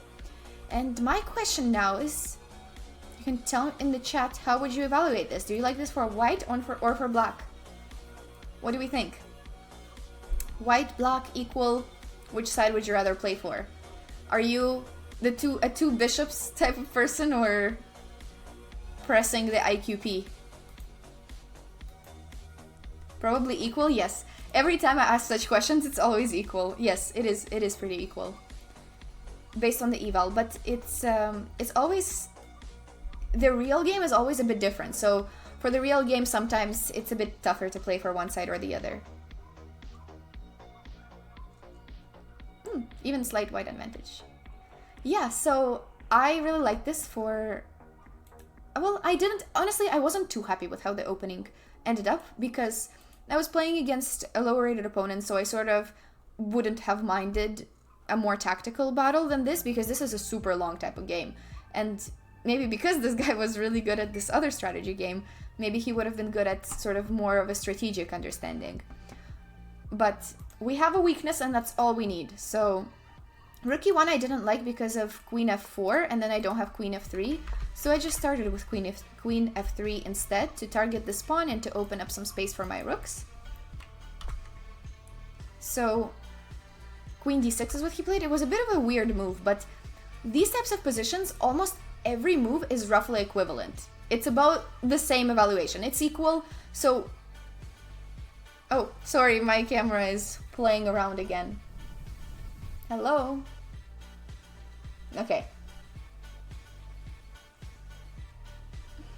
We get to see the occasional room view.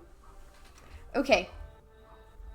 So all of these moves are roughly the same because the position is very slow, positional, strategic. So it's not, one move is not going to change anything. One move it's never going to be a one move blunder. So I thought that black had pretty good compensation because of the 2 bishops, but I had at least an isolated queen pawn to target. So it was a nice how to play against an IQP game. Exactly. So the queen went away.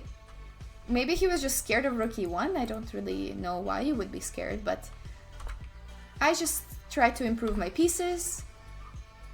He played bishop e6, and honestly, my next move was a bit of a gamble. I'm not gonna lie, my next move was a bit of a gamble. Sometimes I do risky things. It wasn't too risky, but it's sort of, I don't do this a lot. But I sort of just trusted that my opponent was not gonna do that. Which is, you shouldn't always do that. You shouldn't always do that. C4? No, it wasn't C4. C4 is interesting, but I don't think it's the right time to do that, because there's the B2 pawn that's hanging. So, I don't think it's the right time to do that. And he can always take back like this and also attack the queen.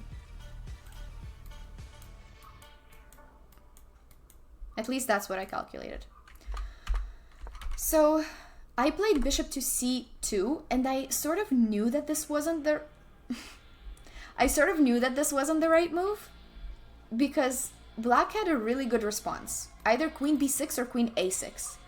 So, I knew that if only he doesn't play that, then I get a really nice confirmation of knight here and knight and bishop there. Then I was like, okay, I'm chilling. Hey, Dergos. So, it wasn't too risky. Okay, when I said risky, this position is very much not risky, but you know what I meant. So, it's sort of relying on the fact that black is not going to play that. Because if they do, it's just a little bit annoying. Like, I'll have to play a3, or I'll have to play bishop back to b1. So, and queen b6 is also annoying, because that doesn't allow me to play queen there. I was probably going to try something like queen f4. And the position just stays complicated. You know, I double up my rooks. And the game goes on, but anyways. So, he fortunately didn't do that. Looks like I sacked a tempo. Well, yeah, not really. But it's sort of just hoping that he's not gonna play one of these two moves. I don't do that a lot. I genuinely try not to do that in chess, especially in classical games, because this is a classical game, by the way. So, yeah. So we went for it. And he plays rook a to c8, and I was like, phew, okay, now my knight is gonna stand there and you're never kicking it out. Now he plays queen b6, which was very nice of him, because now this is a major improvement based compared to the bishop on c2 and knight on b3.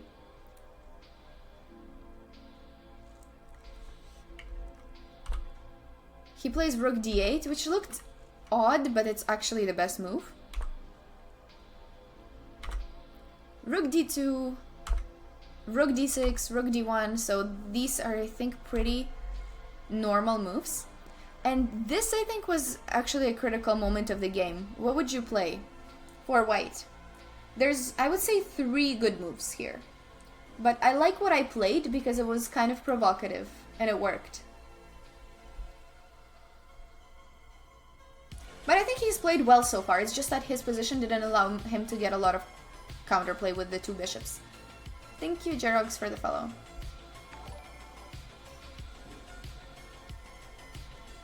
Dang, knight e6 or h4, that's 2. That's 2 out of 3. Knight e2, that's what I played. So, you guys got all the good candidate moves, that's nice. h4 is one of the possible moves. I thought it was just slightly suspicious, even though I still considered it, because if you can get your pawn out there, then do it. But, yeah, there's some things to take care of. I think h5 is probably what you want, because then you get this in a really good, like, this would be an amazing pawn structure to trick black into. So h4 is just a nice, scary move to do. Yeah, exactly. So I did consider it, but I sort of decided to bait my opponent. So knight e6 is another option, but I just really didn't like the opposite colored bishops. When playing these positions, opposite colored bishops are generally very drawish for the endgames, but they are an advantage when an attack starts. So if there's some mutual attacks going on, then the opposite colored bishops benefit the attacker. And here I wasn't 100% sure who's gonna be the attacker, because he gets this f-file, he gets this f2 pawn pressure, and I thought, sure, maybe I get something, but at the same time, why would we go for something forcing if it's not... Thank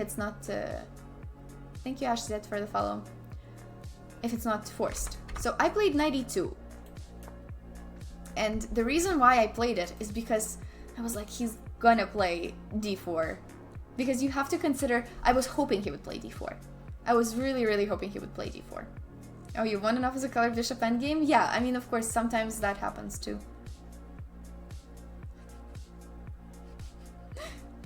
Okay. Queen on b6, yeah, it is strong.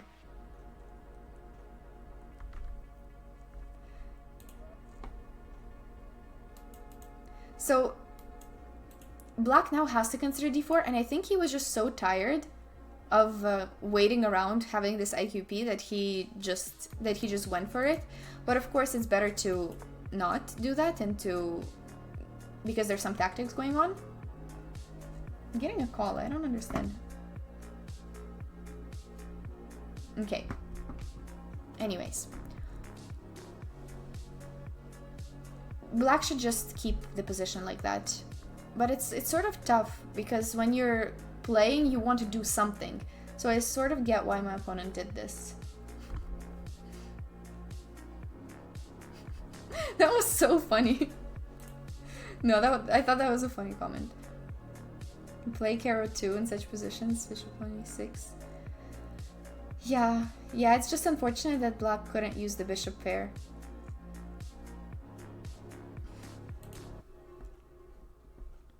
Depends who you compare it to. Compared to pro players, I'm probably below average. But it depends, it always depends on who's the comparison group. So it depends. Bye move. Thank you for hanging out. Nice to see you.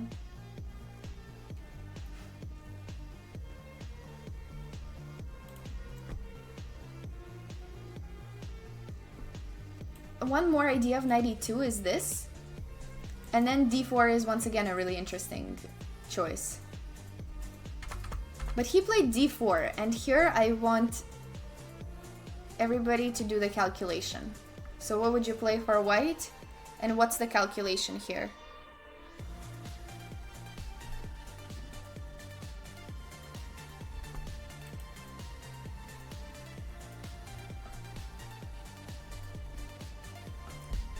Yeah, this is very late night drive music. There's, yeah, I guess 2 captures to consider, if not a little bit more. Was that a question? Yes, that's how I do my game recaps, is I open up the question and then you guys try to do the calculation and then we talk about what actually happened.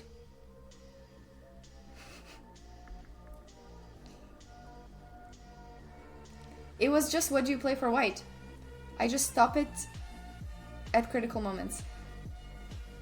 Bishop takes, bishop calls to you without thinking. Bishop e6, bishop e6. Okay. Everybody wants bishop e6. Okay, that's good. That's the right first try. That's the right first move, sorry. So, of course you could take back this pawn, but then why would we ruin our own pawn structure? Okay, this is good. Now, there's 2 options, and I think that most people would probably take with the f1, but apparently rook takes is better. And then you play this position down a pawn, which is sort of very unpleasant. I don't know if I would have honestly gone for it, because this is just concerning to play this. Oh, you said rook f6. Okay, yeah, I guess here you would repeat, but if I play queen here, I mean, some ideas. Yeah, this is maybe a little bit more... This is a little bit more active for black. But he took back with the pawn, which made sense because this is sort of trying to get back this pawn. Yeah, humans don't want to be a pawn down because it gives black... Yeah, exactly. It gives black good counterplay, but it's tough to do that. But the problem is, here he actually is a pawn down anyway. And this was a big question, something that I missed during the game. But do you take back with the knight or with the pawn? Maybe it's easier if I give the option.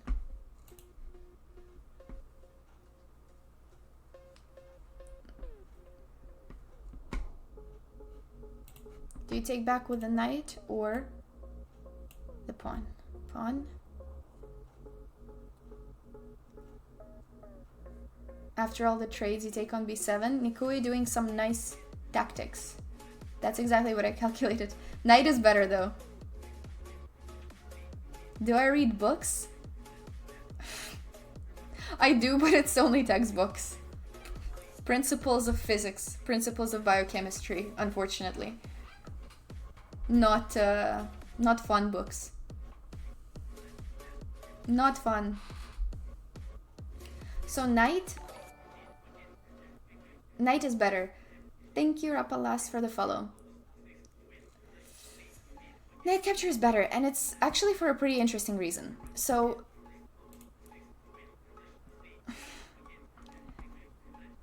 the thing is, in order to make this decision, you have to see one of Black's really important counterplay ideas. And Black's important counterplay idea is bishop to h6. So the thing is, once this pawn takes, bishop h6 is actually a pretty tough choice of whether you go rook here or rook here. What I saw during the game is if I go rook here, e5, d5, and rook f8, I thought, oh dang, this is actually really unpleasant. Because if I play anything like this, there's rook f2 with the idea of bishop e3. Wow, rook f2, I got a brilliant. Rook f2, brilliant by chess.com. Okay, so rook f2, this is just very bad.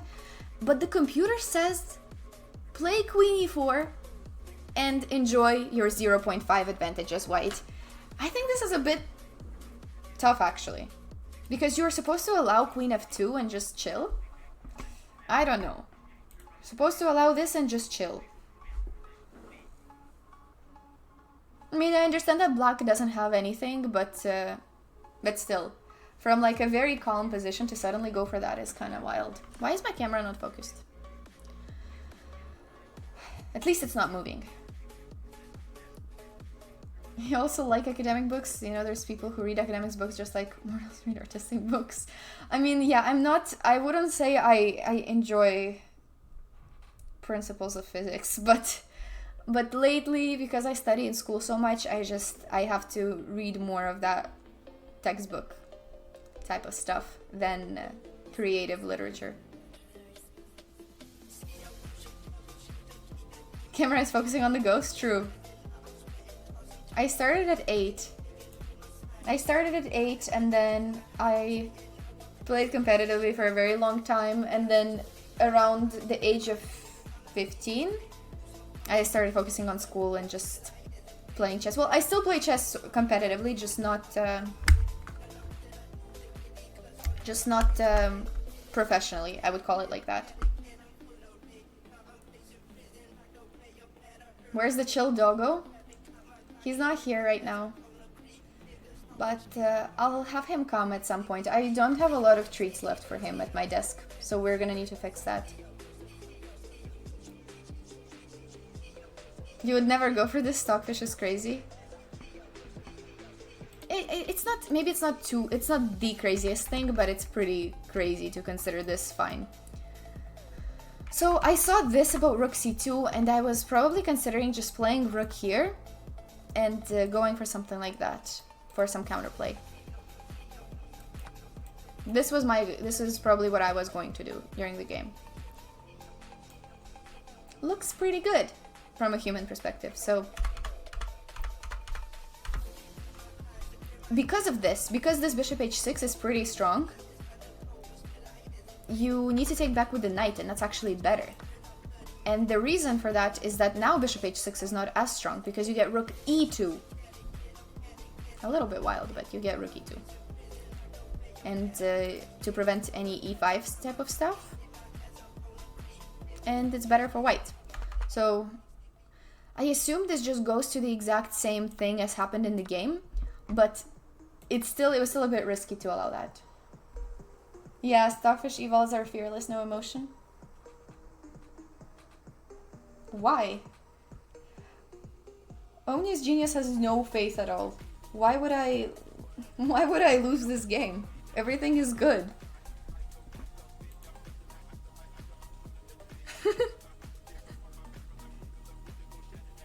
Why? Why would I lose this position?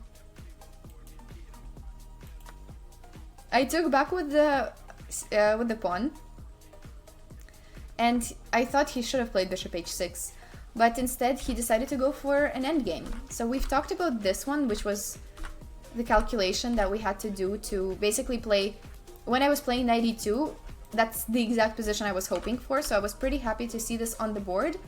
And this might be the last, I guess, important point to evaluate it. So, do you think this is easily winning for white? Or like, do you have to, is it difficultly winning for white? Is it maybe equal? I mean, I don't accept that black is better, but...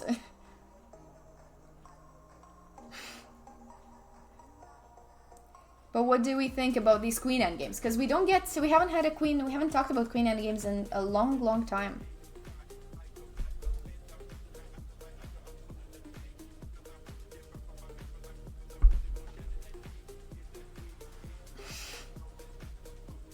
White is slightly winning.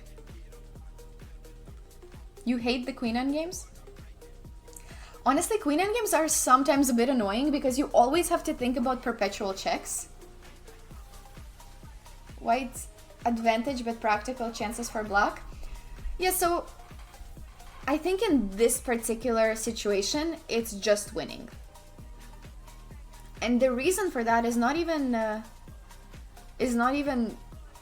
the pawns or anything. Well, obviously the extra pawn is the reason, but it's the fact that the king is pretty safe from perpetual checks. So if white sets up their king defenses correctly, there's no perpetual checks, and queen endgames are not like rook endgames, because in rook endgames one extra pawn might not mean much. So if these were rooks, well, not on this placement, but if there were two rooks here, I would say that black has a pretty good chance of holding. Maybe not an amazing chance, but a pretty good chance. But when it's queens, one extra pawn means a lot, because the queen cannot stop a pawn. If you think about rooks, the rook has to be defending the pawn and also threatening to promote it, and it can't do that. But the queen can. So if my pawns ever get over here, this queen can do both. Defend it and also have it be promoted. So the only question is about king safety. And if I can manage to set up my king to not have perpetual checks, then it should be winning. And it wasn't too hard. I was pretty lucky about my king safety. So...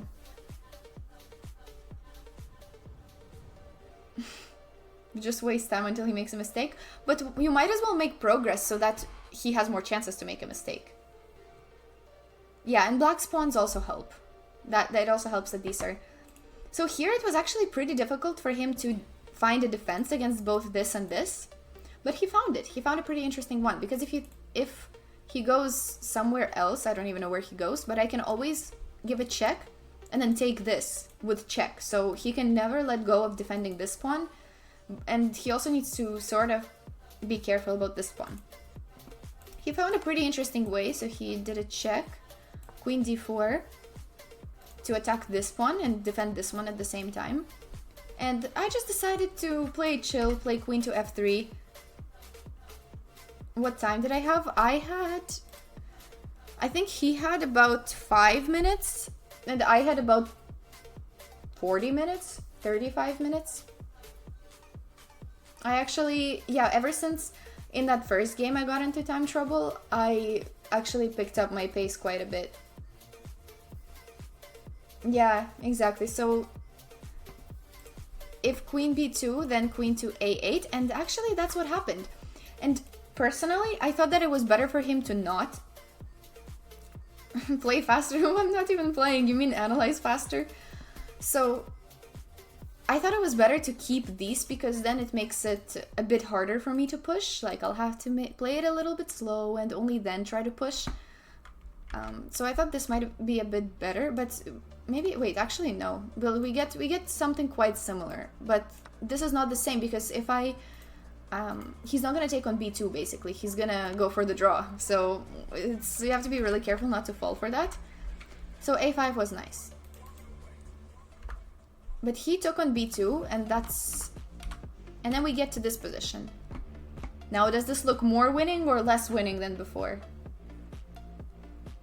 As I said, if these were rooks, it's a completely different story. Yeah. Yeah, exactly. Yeah. So as I said, just because it's a queen endgame, it makes a big difference. And my king, the other big difference is that my king is totally fine. This queen does a really good job at defending this pawn, and there's actually just no way to break through. Then he tries to break through, but then I closed it and then I just kept pushing the pawn. And yeah, find the checkmate. Let's do some puzzle rush.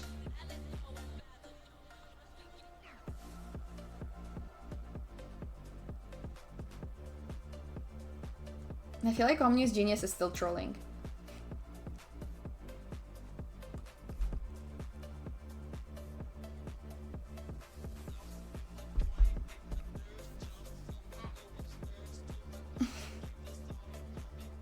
Yeah, exactly. Oliver got it. Queen c8 actually, I think, doesn't... Well, you cannot promote right away because then you actually lose. Oh my god, this is the one way to lose this. But if you play Queen f8 afterwards, then we're chilling.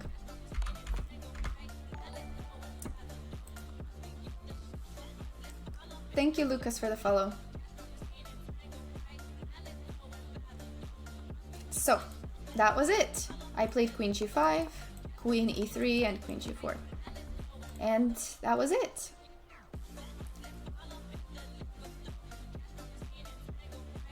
And that was the 4th game. Okay, it's been a long stream, it's been 2 hours, so I don't think I'm gonna go over my 5th game. My 5th game was actually probably one of the most interesting ones. Well, I don't know if interesting is the right word. It was really weird. It was a really weird game, and I guess I'll show it in a different stream. Because it had a lot of things to consider. Please go on the 5th game. No, but it's gonna take a long time. The 5th game is gonna take so long.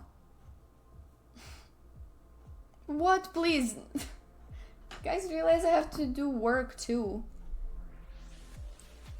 No, I cannot spend another 2 hours.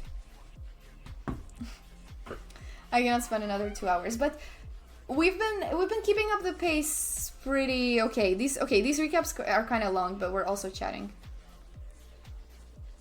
This is not my work, no. This is my hobby. What work do I have to do? Well, I have a final project for school. I have to do a review of literature for biology of aging. And yeah, so I have a final project for that. That's due this week, and then I also need to help my brother with some of his homework. So, sack the project? Nah, it's my last final project. I usually sack chess for school, so it's we don't do it the other. Sometimes I do it the other way around, not very often. I already did that. To go to the Olympiad in Budapest, I sacked 2 weeks of school to go play chess at the Olympiad. So I cannot do that again this semester. And about tomorrow, I'm not sure what time I can do the stream. It's probably not going to be around the same time because biology of aging comes to... What do you mean?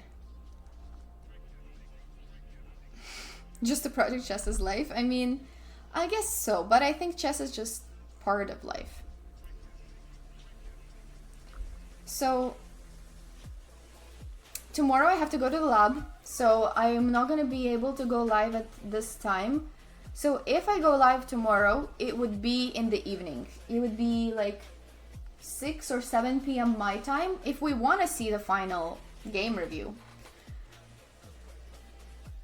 It would be at in about 2 to 3 hours from now, tomorrow. That's what I mean, just so that we don't have confusion with the time zones. So it would be, yeah, it would be a lot later than today, but potentially. And if not, then I'll see you guys on Friday. No, I meant tomorrow. So on Thursday, I could go live slightly later. Let me check. But yeah, I don't know. The problem with lab is that I don't know how long it's gonna take, because when you start something, you think it's gonna take a certain amount of time, but then it takes a lot longer, or it's just different. So yeah, sometimes it takes longer. Sacking the Europeans, dang, that's sad. That's sad. That's not what I'm trying to do. I'm not trying to do that. I don't want to sack Europeans. But sometimes our time just doesn't match up. Okay, let's raid.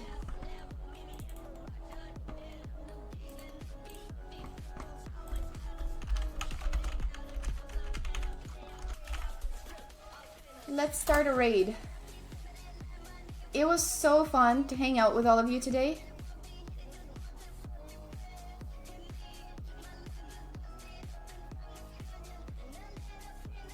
So yes, so tomorrow maybe an evening stream. I'll put it up in the schedule as well, if it happens, but I will only know after my lab. So sad. It makes me laugh. No, I don't want to sack the Europeans. Yes, it was really fun. It was a nice chill chatting stream, and also some game analysis, so it's always nice. Yeah, you guys also have a good rest of your day. Yes, the earrings are also matching. But as always, I'll be back on the weekend for sure. And I'll be actually super happy on the weekend, because I'm finally gonna finish my semester. So you'll see the happy version of me. Thank you, Bunny Pickle Fan, for the follow. Okay. Bye, everybody. Thank you for the good vibes today. See you. Bye-bye.